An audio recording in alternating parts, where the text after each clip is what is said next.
নমস্কাৰ, আজি দ্বিতীয়টো ভিডিঅ' মই দিবলৈ লৈছোঁ। পানী ক্ৰমাৎ বাঢ়ি গৈ আছে। অসমৰ এই বান পৰিস্থিতিত আপুনি নিশ্চয় দেখিবলৈ পাইছে, বানৰ প্ৰবল সোঁতে বহুতো মানুহৰ অনিষ্ট কৰি আছে। প্ৰত্যেকটা ক্লিপ আমি বেলেগ বেলেগ ঠাইৰ পৰা লৈছোঁ আৰু প্ৰত্যেকটা ক্লিপত বেলেগ বেলেগ ধৰণে দেখুওৱা আছে। এই ৰাস্তাত চাওক, ৰাস্তাৰ কোনো চিনেই নাই। কোনোবা ঠাইত যদি অকণমান ওখ আছে, কোনোবা ঠাইত গোটেই খলা বমা হৈ গৈছে।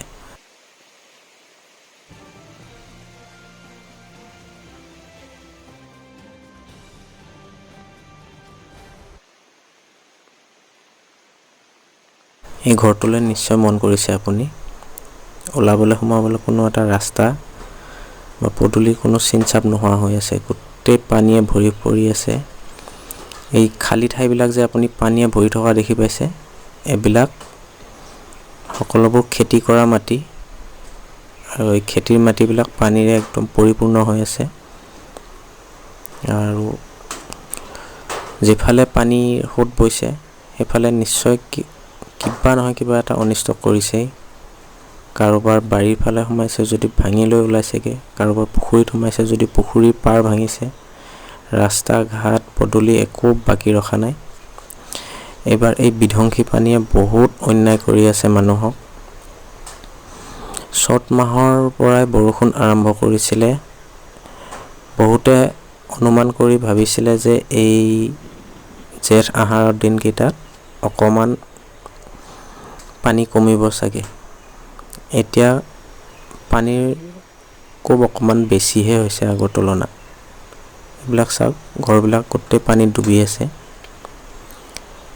মানুহ যেনে তেনে প্ৰাণ বচাবলৈ বিচনাত বা ক'ৰবাত উঠি আছে, কিন্তু গৰু ছাগলীবিলাকৰ কাৰণে বেছি চিন্তা হৈ গৈছে। পানী কমাৰ কোনো নামেই লোৱা নাই। ক্ৰমাৎ লাহে লাহে বাঢ়ি গৈ আছে পানী। ভিডিঅ'টো আপুনি স্কিপ নকৰাকৈ শেষলৈকে চাব। নিশ্চয় আপুনি ভিডিঅ'টোৰ পৰা বহুত কিছু জাগা দেখিবলৈ পাৰিব। আশা কৰোঁ আপুনি শেষলৈকে চাব আৰু চেনেলটো যদি আপুনি ছাবস্ক্ৰাইব কৰা নাই, ছাবস্ক্ৰাইব কৰি থৈ দিব আৰু ভিডিঅ'টো লাইক কৰক। আপোনাৰ বন্ধুবৰ্গৰ সৈতে পাৰিলে শ্বেয়াৰ কৰক আপুনি, যদি আপুনি ভাল পায় ভিডিঅ'টো।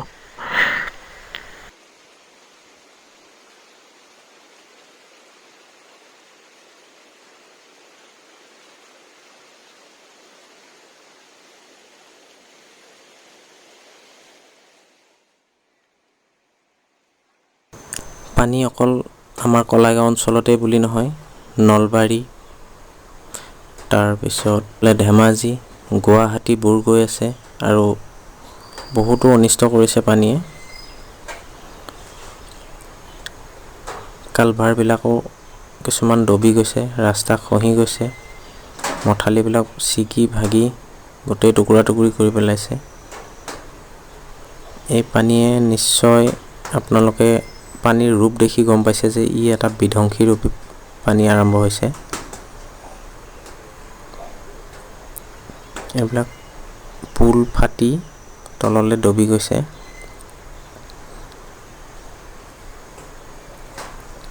ইয়াৰ পৰা আপুনি অনুমান কৰিবলৈ পাৰিছে যে পানীৰ সোঁত কিমান প্ৰবল।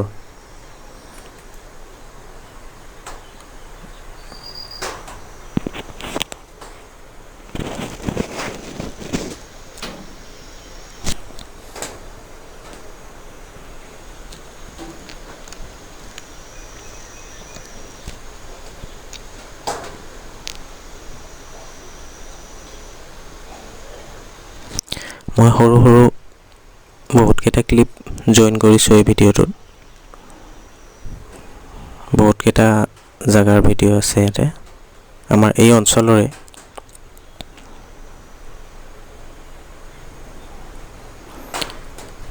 কোনো এনেকুৱা এডোখৰ জাগা নাই যে পানী এইবাৰ নাই যোৱা বা পানী নাই বুৰা বুলি ক'ব নোৱাৰি। প্ৰত্যেক জাগাতে পানী সোমাইছে।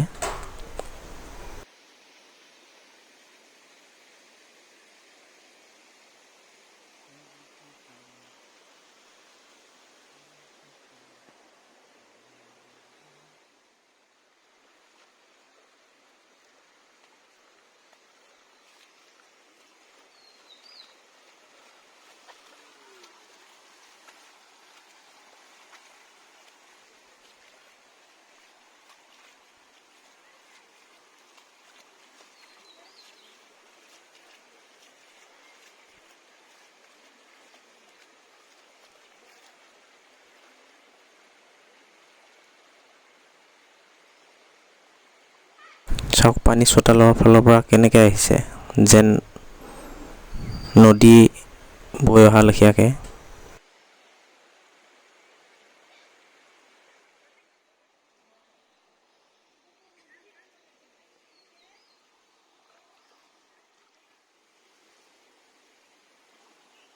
আপুনি এই ভিডিঅ'টো ক'ৰ পৰা চাই আছে নিশ্চয় কমেণ্ট কৰিব, আৰু আপোনালোকৰ ফালে পানীৰ কি অৱস্থা তাকো জনাবলৈ চেষ্টা কৰিব কমেণ্টত। আৰু ভিডিঅ'টো যদি আপুনি নতুনকৈ চাই আছে লাইক কৰিব আৰু শ্বেয়াৰ কৰিব ভিডিঅ'টো। আৰু এই পানীয়ে কি অনিষ্ট কৰিছে আপুনি জনাত পাৰিলে জনাব, আৰু মই ইনষ্টাগ্ৰামৰ লিংক দিম ডিছক্ৰিপশ্যনত, আপুনি লিংকটো ফ'ল' কৰি থৈ দিব পাৰে আৰু ডাইৰেক্ট মেছেজো কৰিব পাৰে মোলৈ।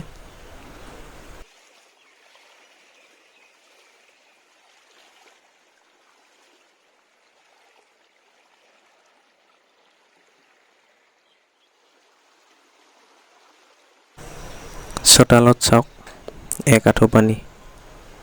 এই পানীয়ে কি কৰিব কাক কোনেও ক'ব নোৱাৰে। ৰাতিৰ ভিতৰতে পানী বাঢ়ে, ৰাতিৰ ভিতৰতে অকণমান কমে যদিও, যদি এভাগ কমে 3 ভাগমান বাঢ়িয়ে থাকে পানী। পানী কমাৰ কোনো নামে লোৱা নাই।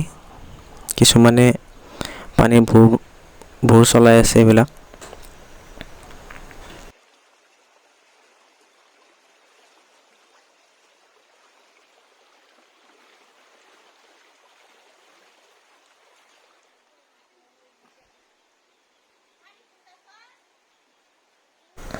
আমাৰ অসমত এনেকুৱা ডাঙৰ বানপানী আগতেও হৈ গৈছে দুবাৰ। 1999 চনত এবাৰ মনত আছে, তাতকৈ আগতো যদি হৈছে গম নাপাওঁ, আমি জন্ম পোৱা নাছিলোঁ তেতিয়া।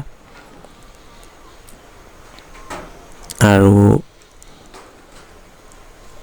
2004 চনত এবাৰ হৈছে, আৰু মোৰ মনত থকাত এইবাৰ এবাৰ বহুত ডাঙৰ বুলিয়ে ভাবিছোঁ পানী। ইয়াৰ আগৰ ভিডিঅ'টো মই দেখুৱাইছিলোঁ আমাৰ কাষৰে মেইন ৰাস্তাৰ কিছুমান পানীয়ে ভৰি থকা জেগা। কিন্তু সেই ভিডিঅ'টোত এটা বস্তু কেপচাৰ কৰিবলৈ থাকি গ'ল বাকী। মেইন ৰাস্তাটো ছিগি গৈছিলে দুডোখৰ হয়, সেইডোখৰলৈকে মই যাব নোৱাৰিলোঁ। এয়া চাওক মানুহৰ চোতালৰ মাজেৰে কেনেকৈ পানী গৈ আছে।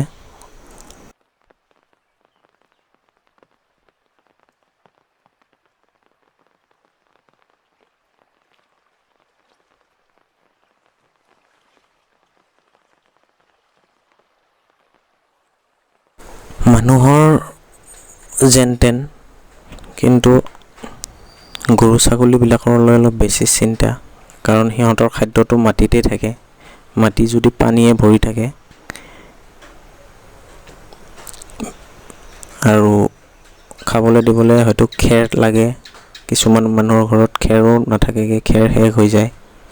বহুতো কামতো ব্যৱহাৰ কৰে মানুহে খেৰ, কিন্তু খেৰ থকা ঘৰৰ মানুহৰতো চিন্তা নাই। কিন্তু যাৰ ঘৰত খেৰ নাই তেওঁলোকেতো গৰু ছাগলীৰ কাৰণে বহুত হাহাকাৰ কৰিবলগীয়া হৈ যায় এনেকুৱা দিনত।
এনেকুৱা কোনো জাগা এডোখৰ নাই যে পানী এবাৰ নাই পোৱা বুলি ক'ব নোৱাৰে কোনো মানুহে।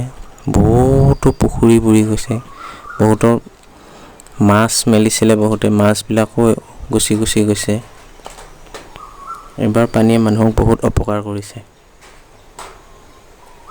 আৰু এই অপকাৰৰ দোষী কোন আপুনি হয়তো নিজেও জানে, কাৰণ এইবিলাক পানী আমাৰ কাৰণে হয়। নকৰিবলগীয়া কিছুমান কাম কৰোঁ আমি, গছ গছনি কাটি শেষ কৰোঁ, য'ত ত'ত আমি খনন কৰোঁ, পাহাৰ ভাঙোঁ, যাৰ কাৰণে আমি এনেকুৱা পৰিস্থিতি কিছুমানত ভুগিব লগা হয়। আপুনি ভিডিঅ'টোৰ শেষলৈকে আহি পালে যদি আপোনাক আকৌ এবাৰ ৰিকুৱেষ্ট কৰিছোঁ, আপুনি চেনেলটো ছাবস্ক্ৰাইব কৰিব, পাৰিলে আপোনাৰ বন্ধু বান্ধৱীৰ সৈতে শ্বেয়াৰ কৰক, লাইক কৰক ভিডিঅ'টো। ধন্যবাদ।